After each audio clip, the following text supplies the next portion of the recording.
Thank you, Salt March, and welcome to all of you. So I would like to begin with a small joke. So the story goes something like this. So there were two traveling companions. One of them was a developer. The other one was a data scientist. So the two of them were doing some very interesting work with the government of North Korea. Now, everybody knows North Korea can be a very dangerous place. So the two of them are there, and then right on the stage as they were about to give their talks, the North Korean police arrested them and threw them in prison. So now the two guys, one is a developer and the other one is a data scientist. So they're sitting in prison waiting for bad things to happen. And the next thing you know, Kim Jong-un, the president of North Korea, shows up at their prison. And he says, "I have some good news and some bad news. The bad news is that you will both be executed by starving dogs. The good news is that the great leader, because of his magnificence, will grant you each one wish. You can have any one wish that you want. And I, in my great magnificence, as the leader of this great state, I will grant you this wish, and then you will be executed."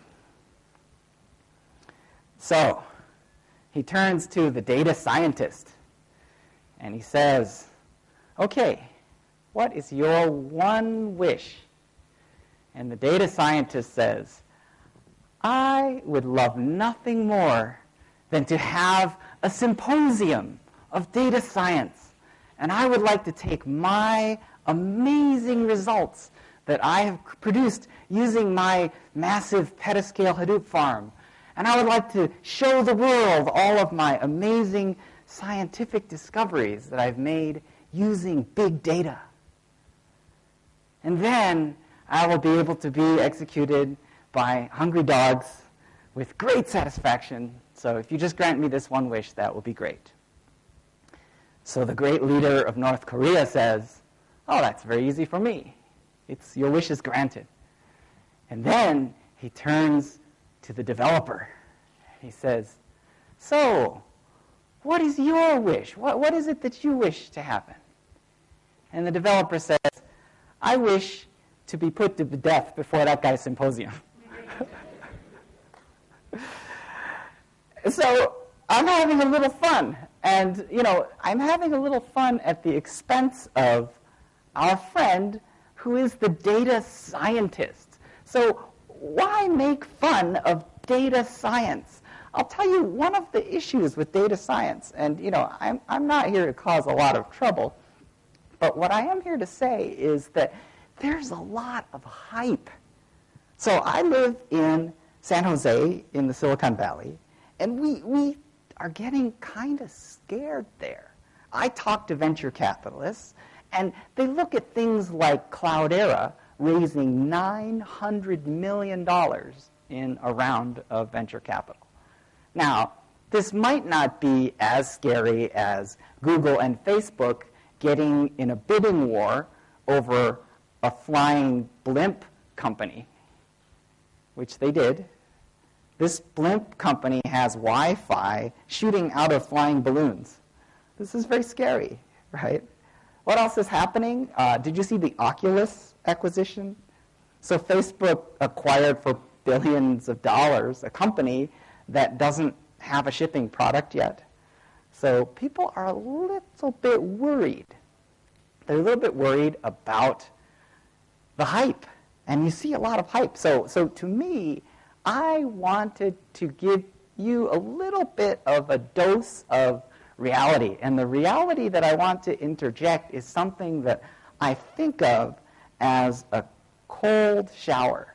Now, before you all think, oh, this is going to be a bummer, I have to tell you a little secret, which is I took a cold shower this morning in the hotel. And I got to tell you, it's kind of interesting. It's very interesting to do. Try it. You should try this. I took what they call a James Bond shower. So for those of you who are fans, in the original books by Ian Fleming, it's well documented that James Bond, famous international spy, would take a certain kind of shower. And the shower he would take is he would get in the shower, it would be nice and warm, and at the very end, by the end of the shower, it was ice cold. He just turned the knob all the way to cold, blasted himself with cold water. So this gets the heart going. And I just want to say this. So why am I interested in taking such a cold shower? Why is this interesting? It's interesting to me because the body and the mind is very resistant to anything that's uncomfortable. Doesn't want to do something uncomfortable. And I think it's important as technologists that we're able to look at something for a long time with curiosity and to patiently study it and wait to see what it reveals. What is this thing going to do? Today it's, this talk. What is it that I'm going to reveal in this talk? So I'm hoping that you can experience some potential discomfort, but at the same time, just remain curious. So, just as a quick story, I became the chief Java evangelist at Sun Microsystems because of this kind of undying curiosity. And, I ended up basically calling up a conference. It was the first Java Day conference in New York City. And I asked, hey, I'd like to come to your conference. And these guys were like, well, it's sold out, so you can't come. So I said, what if I give a talk? What if I show a bunch of demos? And, that was kind of the beginning for me. I got really excited about this whole space. And ever since then, ever since I took I don't know if it's the blue or the red pill, but, the rabbit hole is deep. So I have another theory, by the way. I'm going to get into the substantial portion of my talk, but I have a theory about companies. And it's called the blue company and the red company. So in enterprise software, there are generally blue companies like IBM and SAP, Software AG. And if you look at this list of companies that I've worked for, it's exclusively blue companies. Now, there are other companies that are red companies, like Red Hat and Oracle, BEA.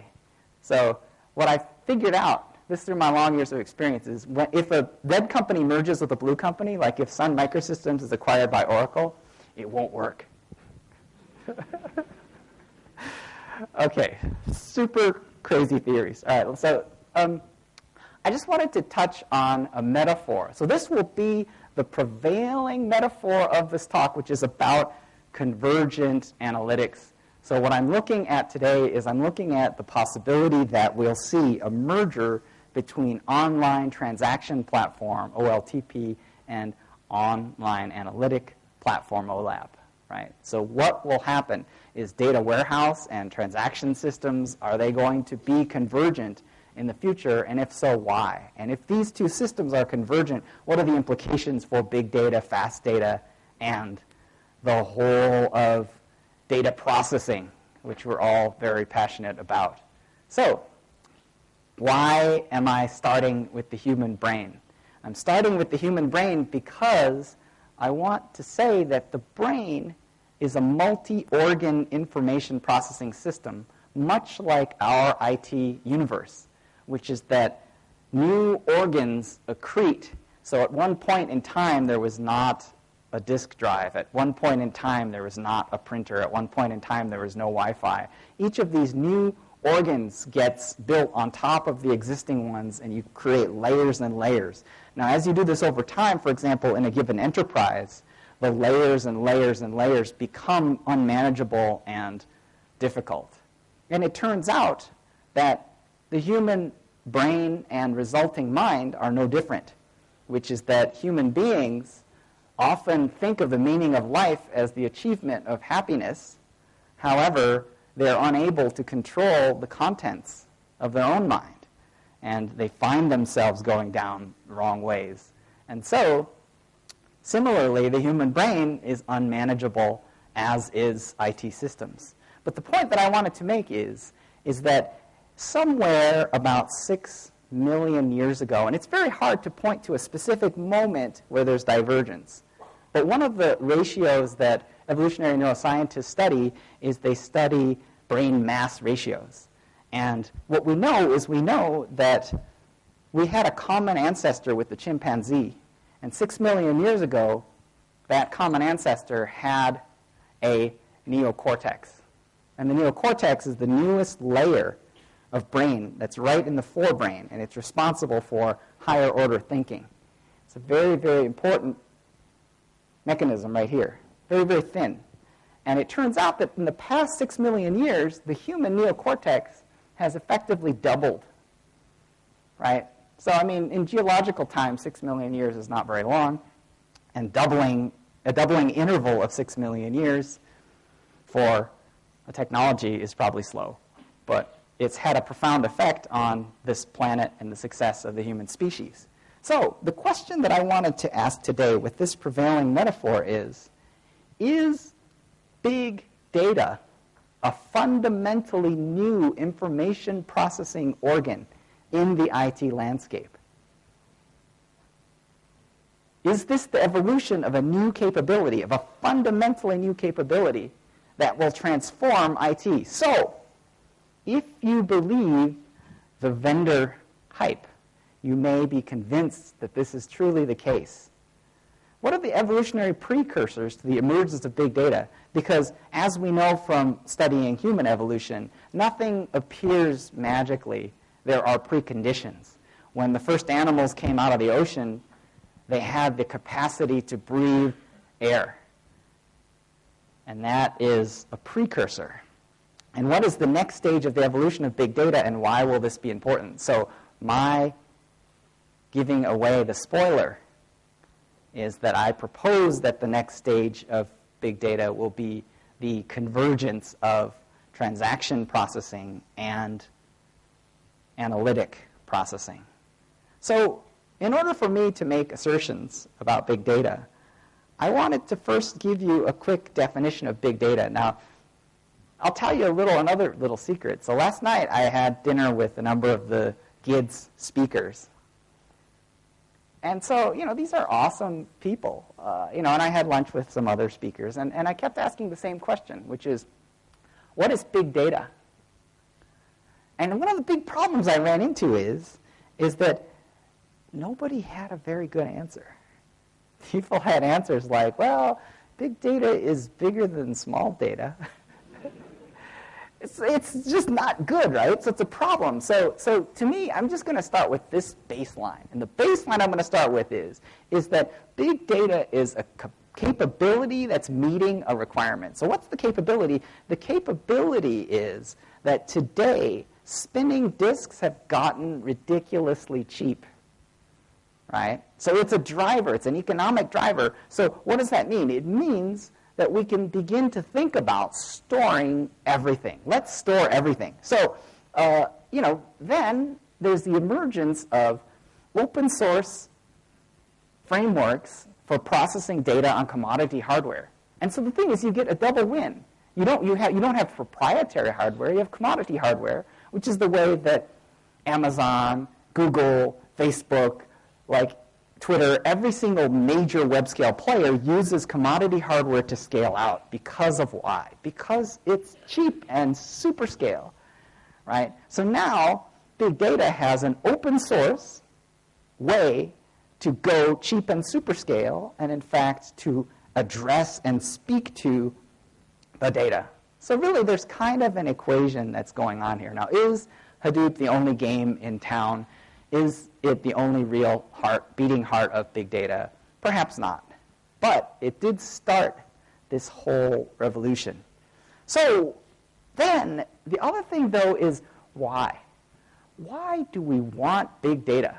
So the thing that's happening on the top end, on the application side, is you're seeing the emergence of sensors and the Internet of Things, right? So I mean, again, these are big platitudes and vendor hypes, right? Internet of Things. What does that even mean? What it means is that the average city of modest size has about 1 billion sensors in it. And those sensors are constantly streaming data to somewhere. And that if you look in the digital domain today, you have 2.7 zettabytes of data that's been in existence. 2.7 zettabytes is a lot. A zettabyte is 1,000 exabytes. And in fact, it's only 1,000th of a yottabyte, at which point I'm not even sure Wikipedia knows what comes after that. So this is a big amount of data.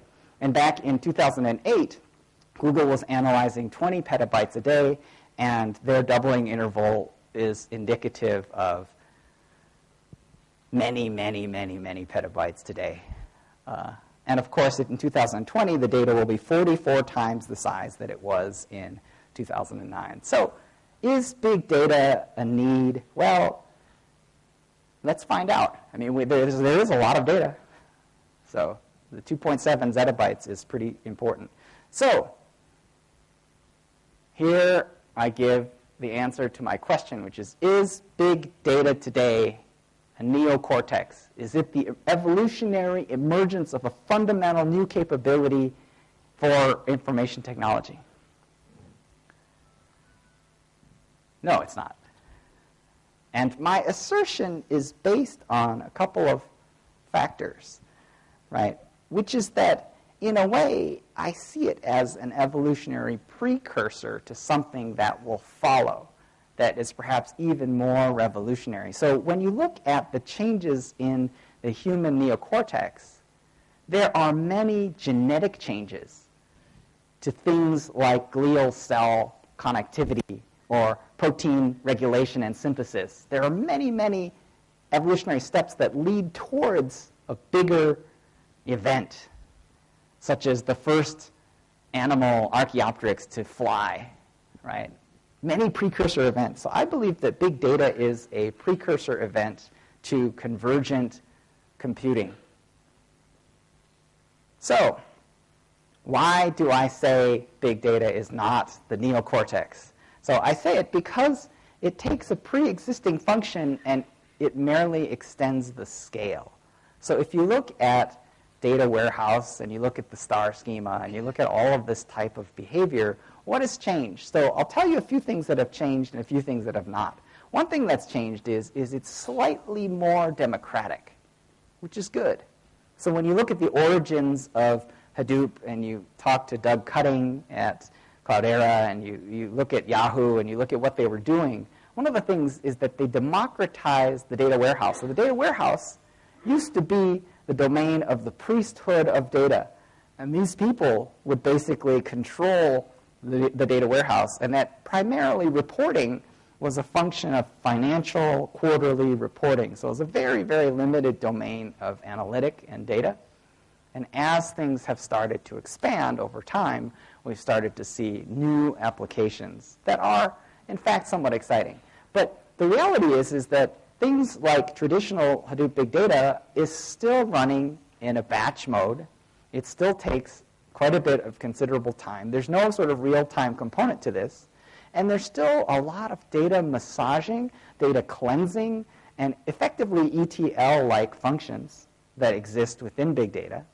And on top of that, it's still subject to domains like master data management, or MDM, and fields like data cleansing, and things of that nature. And in fact, there are other issues that emerge when you start to look at big data very closely. This, by the way, is part of the cold showering that's happening. But, you know, the thing that's good about cold showers is that they're refreshing.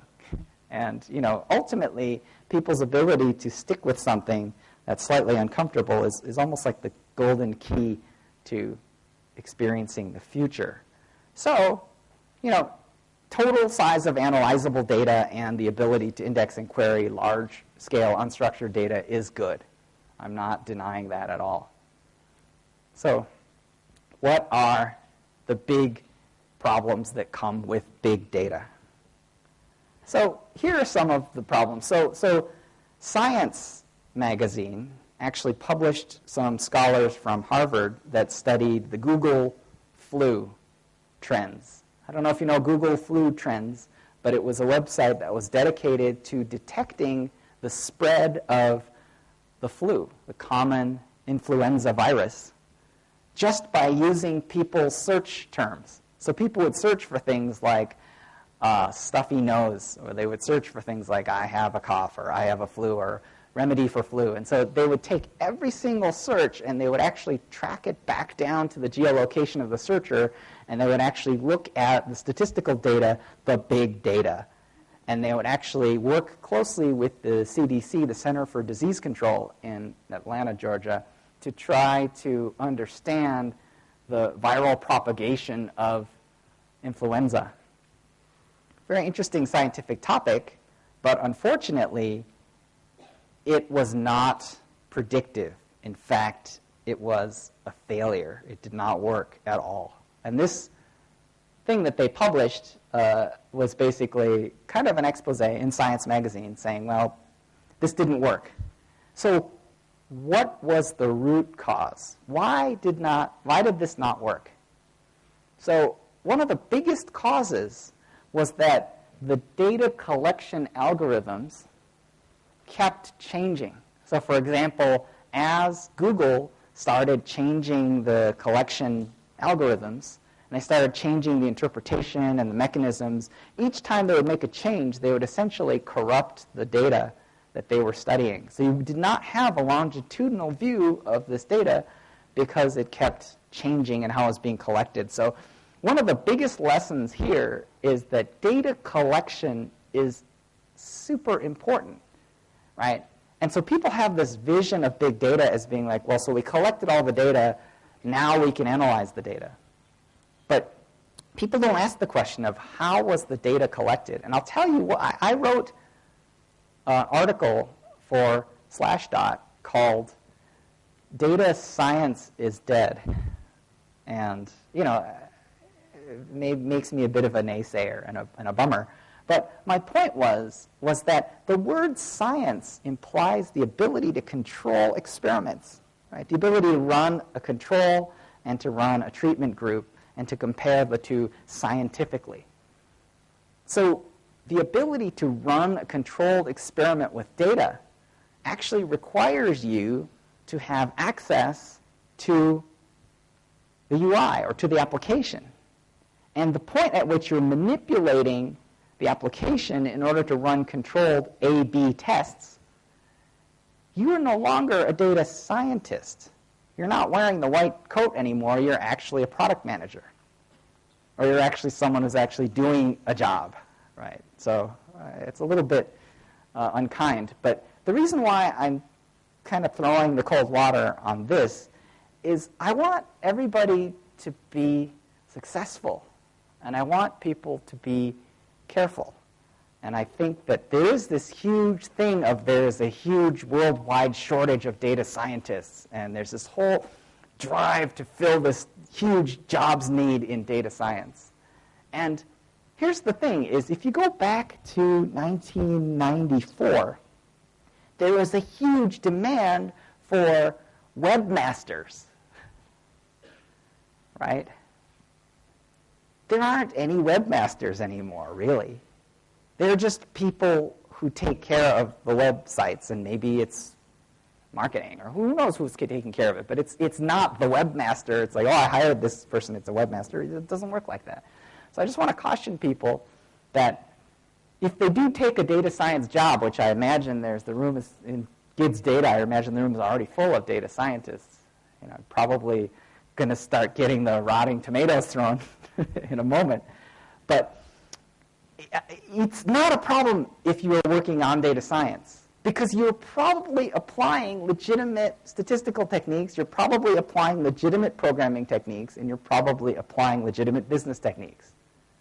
But I'm saying that this niche isn't going to exist forever, because right now it's being fueled by hype, and pretty soon those jobs will have other titles, like developer, or database administrator, or business analyst, or whatever it might be.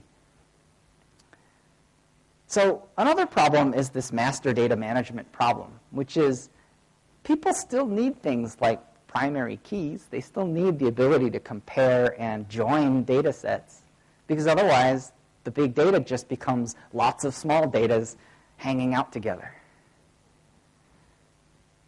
The other problem that people see is that correlation is not the same thing as causation. So you can actually get amazing results that say, well, first this happens, but another thing happens. So, for example, if you study the sales of ice cream, you will find that there's a wonderful correlation between the sales of ice cream and the murder rate. So you can therefore really easily conclude that ice cream is responsible for murder.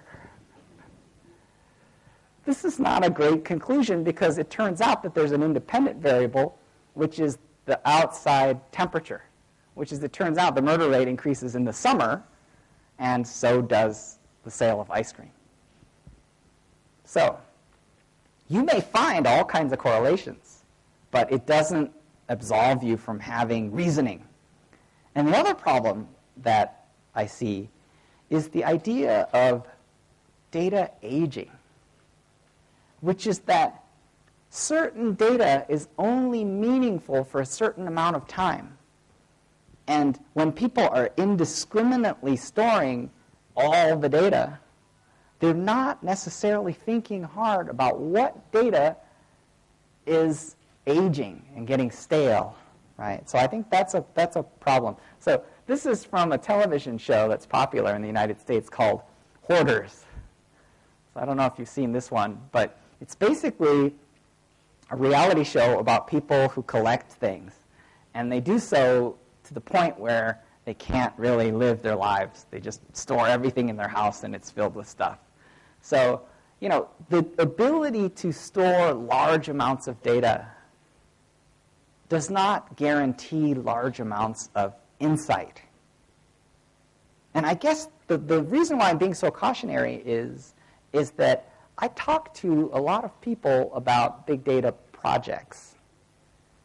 And one of my fellow speakers said that big data projects are like, it's like teenage sex, which is everybody is talking about it, but nobody's actually doing it.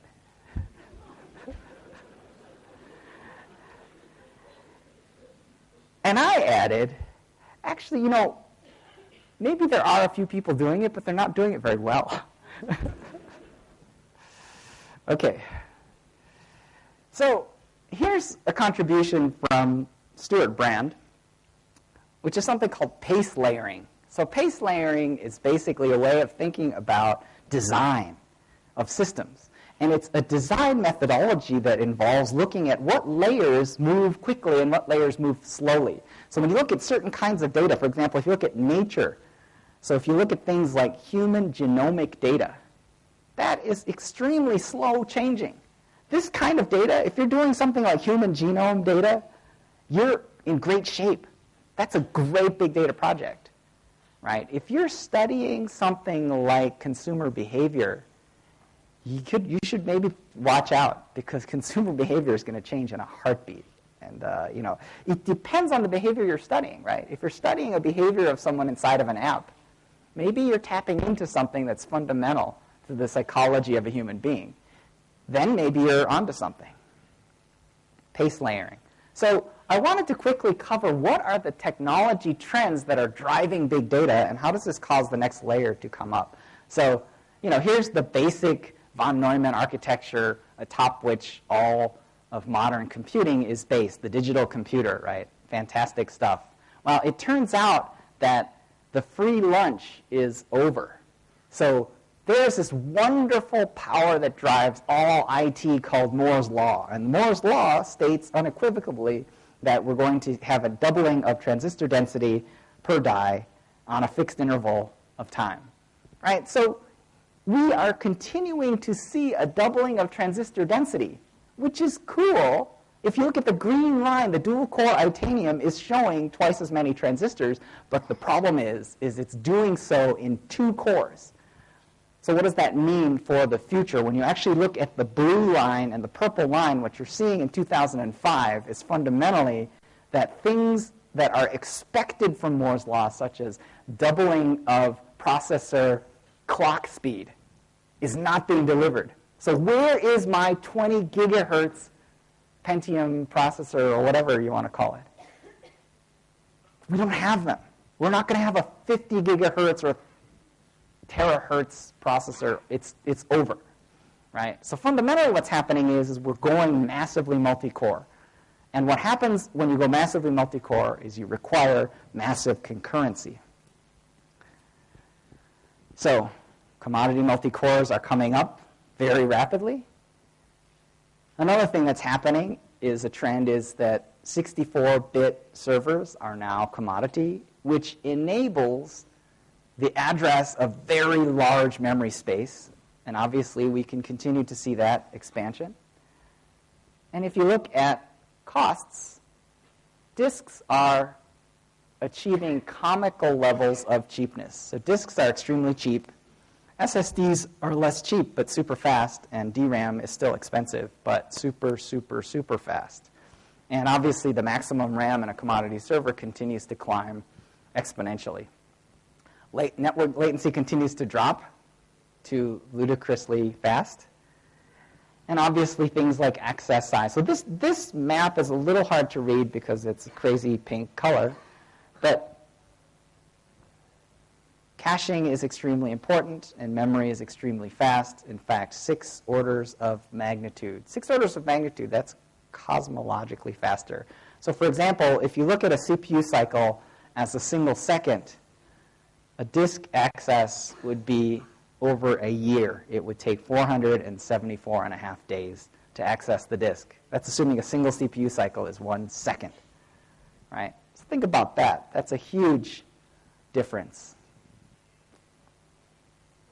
So the evolutionary capability that I think is coming that is potentially very significant is convergent analytics, which creates a fast memory in RAM. If you have fast RAM resident memory, it is the functioning operational memory store. It is, and when I talk about an operational data store, the average operational, the largest, if you go into a company and you ask them what the largest operational database is, you're typically going to have it be around 2 terabytes or so, which is actually not very big. And the ability to take 2 terabytes into RAM is increasingly trivial to do using things like distributed clustering and other technologies that are off the shelf in open source. So I believe that convergent analytics solves some very interesting problems because one of the big promising trends in big data is machine learning. And when you look at machine learning on real-time systems and transactional systems, you actually have the ability to make decisions as quickly as your transaction stream comes in, business decisions, which is very much about high-speed, quantitative, algorithmic computing, and some very, very exciting frontiers of distributed computing technology. So this will require a completely event-driven architecture, real-time MapReduce capabilities, complex event processing, and some very exciting emergent capabilities that I think are just around the corner. So what is the evolutionary leap then? When does the creature crawl out of the ocean and start to breathe air? So I wanted to make the case for resistive RAM. So there's a really interesting company in Silicon Valley called Crossbar, and they're working on resistive RAM technology. So what is resistive RAM? What resistive RAM basically is it is non-volatile main memory. When you look at non-volatile main memory, what is the access time? Well, when you look at the access time of spinning disks, it's 6 orders of magnitude slower than regular DRAM. And remember, 6 orders of magnitude is 1,000,000 times slower. It's a lot slower. Disks are slow. But if you look at resistive RAM, that is nanosecond latency, and it's fully persistent. So the thing that's really interesting is in this world, we will achieve fully non-volatile RAM, at which point the concept of disk storage becomes somewhat obsolete. It may actually form now the role of something like tapes. Disk becomes the new tape. RAM becomes the new disk. So I think that this is the quantum leap and the build-out of the new function, the new Neocortex for IT. And I think resistive RAM is very exciting because it belongs to the same technology family as SSD. So when you actually look at SSD, the technology under SSD, which is currently disrupting the heck out of storage, is NAND Flash. So you have NAND Flash, right? Well, the thing that's fascinating is that NAND Flash can increase in density over time, but it turns out that it's not, the party's going to stop. If you thought Moore's Law running from 1975 until 2005 was a short party, wait till you see how short the NAND Flash party is. The NAND Flash party is going to peter out probably in about a year or two, which is the ability to double the density on NAND Flash just drops. Now, the good news is this. There's another technology, which is called 3D NAND. And 3D NAND is actually going to pick up right where the 2D NAND Flash drops. And in fact, companies are already building the pipeline for 3D NAND Flash, which is great.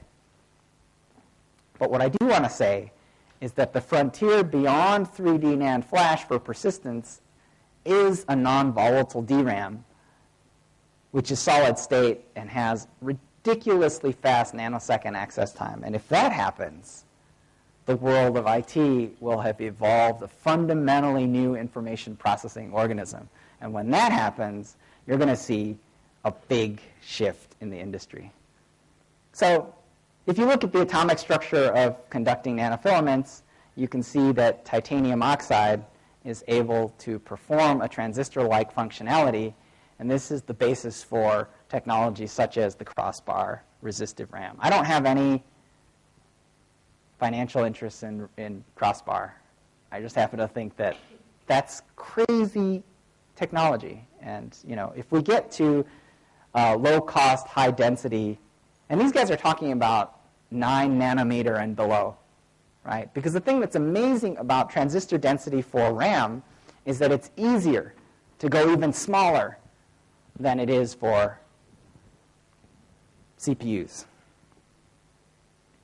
So I'm aware that I'm approaching the limits of my time on this keynote. So I do have some additional content, but I think I'm going to hold off on this content because of the timing.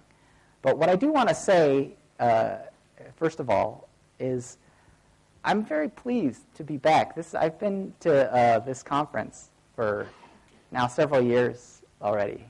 And, I just want to express my gratitude to Salt March and to all of you, because this is just an amazing collection of people. Like, every year I have the amazing conversations, and, it truly is a collection of great, not just great Indian developers, but great developers, who happen to be here. And, so I just wanted to give my thanks to you. I do want to say that some of what I'm talking about, which is the convergent OLTP, OLAP, transactional, analytic thing, it's going to be a very nice setup for the next keynote speaker from SAP, because they have the HANA technologies, which is a very exciting in-memory data technology that could contribute to this emergent revolution. And, in closing, I just wanted to say as well, like, if you're interested in in-memory technologies for data, I would also encourage you to attend. I have a session talk this afternoon, so please stop by. Would love to see you all. I'm going to deep dive a little bit more into the Hazelcast open source in-memory data grid. So you'll get to see a little bit more about what I've been working on. So with that, I think I'll leave you. So thank you very much.